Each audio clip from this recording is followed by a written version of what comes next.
Hey guys, কেমন আছো? আশা করি ভালো আছো। আবারও নিয়ে চলে এলাম নতুন একটা ভিডিও। ভালো লাগলে লাইক কমেন্ট করবেন, সব বন্ধুদের কাছে অতি অবশ্যই শেয়ার করে দেবেন। যাই হোক, আমি এখানে দেখতেই পাচ্ছ এই মাছগুলো হচ্ছে ফেসা মাছ বলে, কেউ কেউ আমাদি মাছ বলে।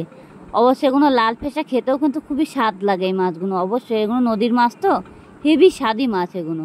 অবশ্যই আমাদের বাড়ির লোকের খুবই পছন্দ ছিল, তো হঠাৎ করে নিয়ে আসলাম কিনে। এনে বাড়িতে এনে ভালো করে ধুয়ে নিলাম কেটে কুটে। অবশ্যই মাছের মাথায় কিন্তু বালি বালি থাকে, যার জন্য মাথাগুলো ফেলে দিতে হয়।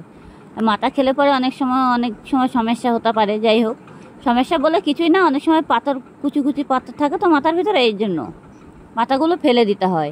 মাথা ফেলে দিয়ে রান্না করলে ভালো লাগে। অবশ্যই এই মাছের মাথা ফেলে দেওয়াটাই খুবই জরুরি।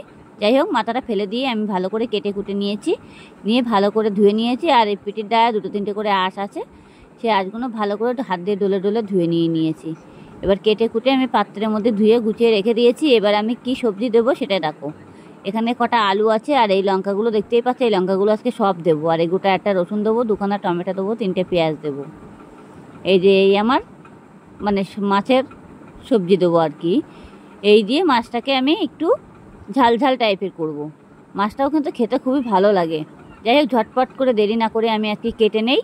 কাটা কোটা কমপ্লিট হয়ে গেছে, দেখতেই পাচ্ছ। এখানে আমি ভালো করে আলুগুলো ধুয়ে দিয়ে দিয়েছি। আলুগুলো আগে কেটে নিয়েছি, ছোটো ছোটো করে হালকা হালকা করে কেটেছি, ডুমু ডুমু করে কাটিয়ে নিই। দেখতেই পাচ্ছ, লম্বা লম্বা করে কেটে নিয়েছি।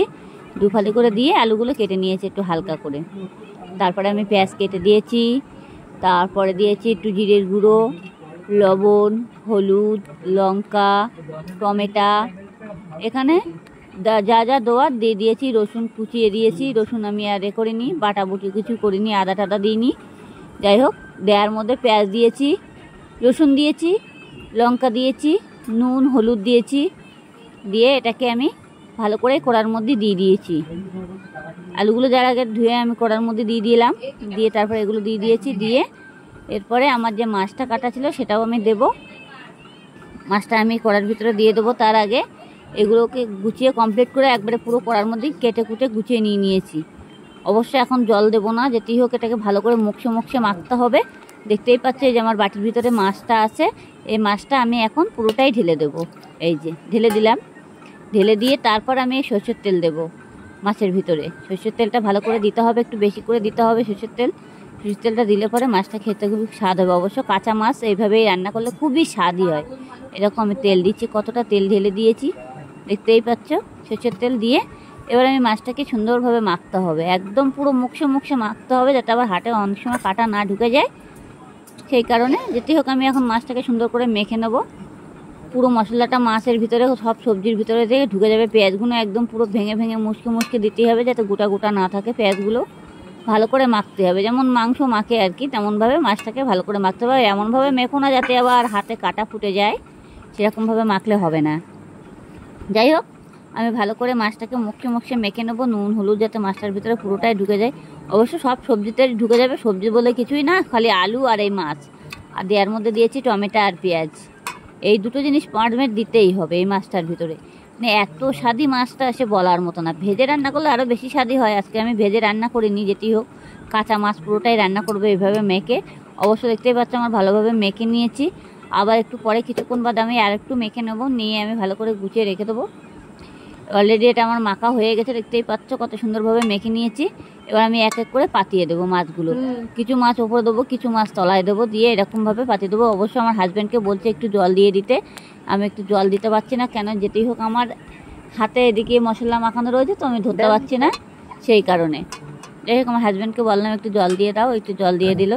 এবার আমি কড়ার ভিতরে মাছটার ভিতরে জল দিয়ে দেবো, দিয়ে আমি গ্যাসে বসিয়ে দেবো।